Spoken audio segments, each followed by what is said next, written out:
The predicted rain held off in Selkirk as the standard bearer rode through the town. Thousands of suitors and visitors line the streets to watch over 240 riders, bands and officials taking part in the common riding, as they have done for hundreds of years. David Anderson was amongst the crowds watching on this year. His family have been involved in the ridings for generations.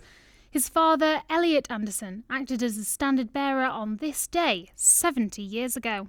It was a huge part of his life. I mean, he thought the common riding was fantastic. I think in those days, 70 years ago, it was even bigger than it is today, in the sense that people didn't have summer holidays. They just spent their summer in the borders and going to other common ridings and festivals and riding horses and stuff like that. So no, it was a huge part of his life.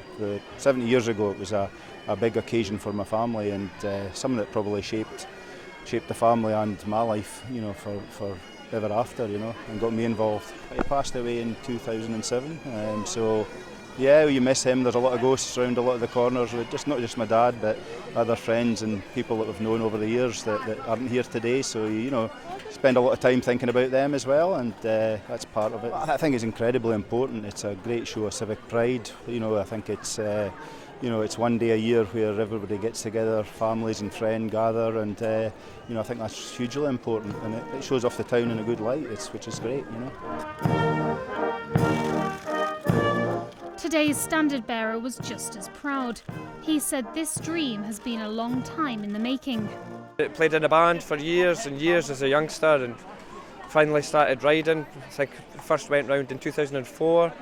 And then I applied for attendant in 2008, and I got that, and that's just the start of it from there. So now 11 years on, I'm finally here in the position that I wanted to be in, so it's brilliant.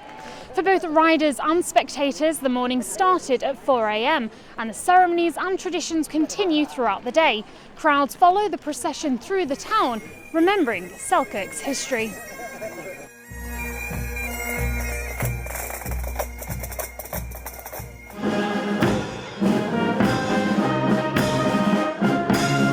In the shadow of Sir Walter Scott's statue, the casting of the flags took place, followed by a 2-minute silence.